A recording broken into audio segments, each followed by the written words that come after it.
Steve, was Clay available today, and what's his status right now? Yeah, he practiced, and he'll be ready for tomorrow. Okay.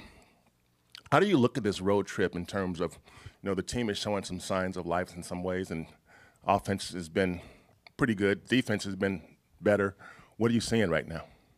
I think we're trending in the right direction. I like the look from the starting five. I know we've got some guys out still, but I like the way the guys are competing, and I feel good about the direction we're heading, and we got great opportunity here to go on the road and get some wins. As we kind of enter the trade deadline week or just period, how much do you as a coach or coaching staff kind of think about that, especially as you feel that you're building some cohesion? Is that something on your mind, or do you really just try and? No, I don't think of it at all. And if something's going on, then Mike will call me and hash it out with me, but I don't pay any attention to it. When Draymond was talking and was asked what does he see that's improved and what still needs work since he's been gone, he basically said individual, everyone has to do their own thing, and rebounding.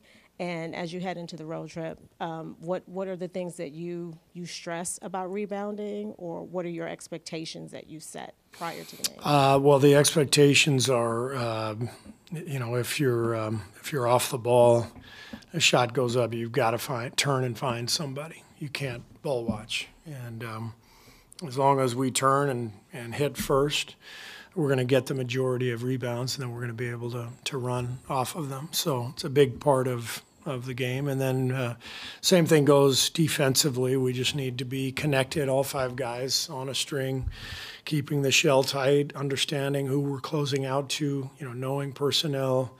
If there's a hot shooter, we got to run them off the line. If it's a poor shooter, we got to close short. All these things are connected. And the other night was a good effort defensively, but we've got to keep improving.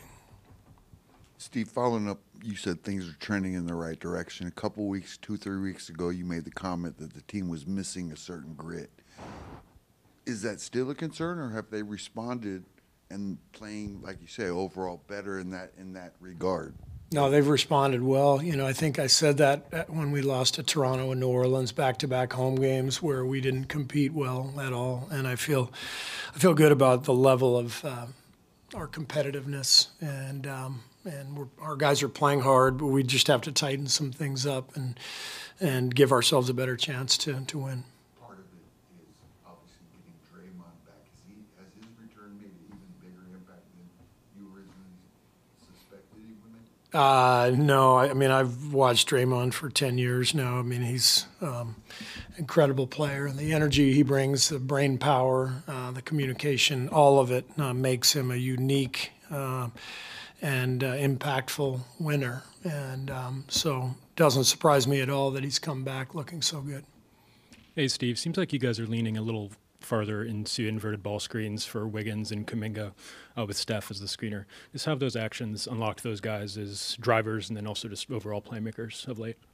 Yeah, we're looking at the way people are guarding Steph and Clay, and we're looking at the lineups that we're playing, and it just makes some sense to try to give space to JK and Wiggs, to get them downhill. And playing the lineup that we're playing allows us to do that as well, because Draymond is so good, off the ball as a hit and hand back guy, hit and keep.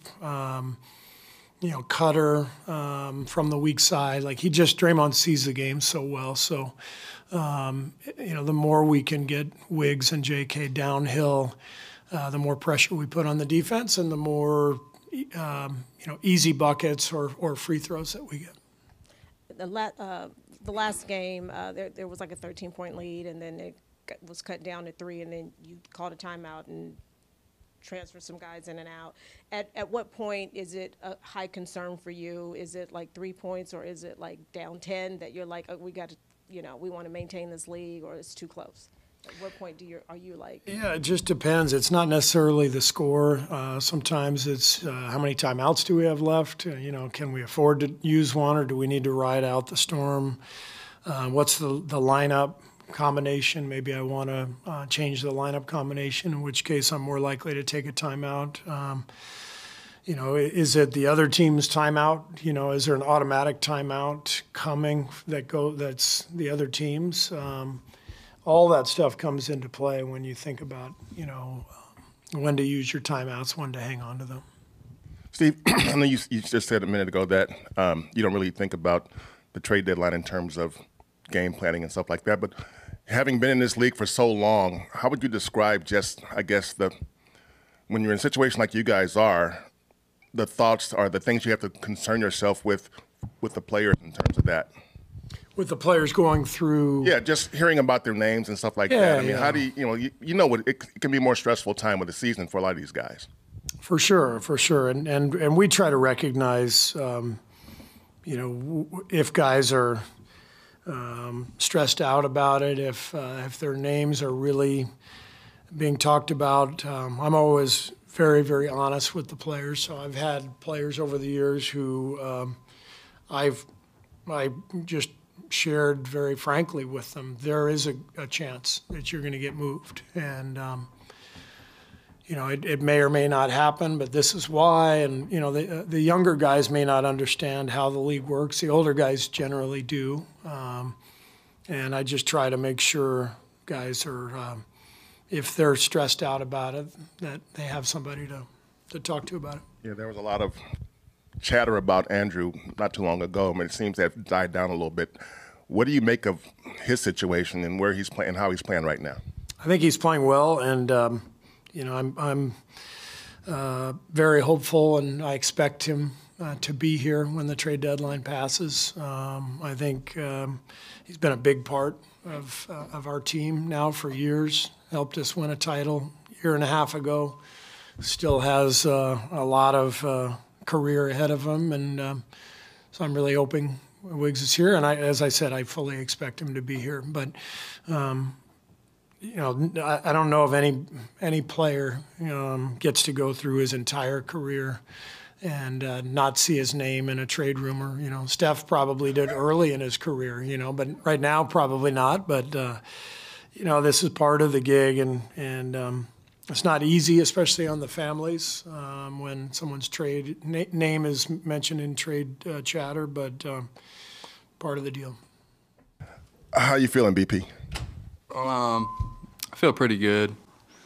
Feel like things are starting to come together, both for the team and for myself. Games feeling a little bit smoother and easier for me to find my spots and try to be efficient as possible. And how would you, I guess, articulate what Draymond's presence has meant to you guys since he's been back? Yeah, I think he does a little bit of everything, which allows Steve to kind of put anybody around him and lets us flow and be successful. Obviously, what he does when him and Steph are on the court is one thing, but just putting him out there with any lineup, it makes it comforting for us both offensively and defensively. Steve was saying this the other day that one of the reasons why J.K. and Wiggs are playing better together is because of Draymond and what he's able to organize and stuff. What are you seeing from that group up front, the threesome, J.K., Wiggs, Draymond? Yeah, I think, with Draymond in there, it kind of allows Wiggs and J.K. to just kind of play freely. Having another defensive presence besides those two out there makes it easier for that group, and I think that's why Steve's going to stick with that starting group because of how successful it's been. And earlier, Wiggins was struggling earlier this season, not getting a whole lot done, and lately he's really kind of stepped it up. What are you seeing, and what do you think has happened here? Yeah, I think he's just playing freely, not kind of worrying about anything other than things he can control, and he puts the time in and the work in. So to see him struggle to start.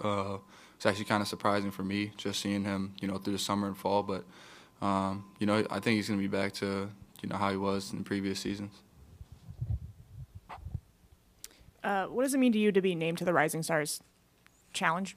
Yeah, I think at first it kind of wasn't maybe like a big deal, but I think yesterday on my day off, I just kind of talked to my family and kind of just reflected the journey from when I, first went to college and to where I am now, and all the stuff that I had to encounter, through that process. And, definitely grateful and blessed, to be on there. But it's always for me, like, what's the next thing that I can do, and what's the next part of my journey that, I can get to.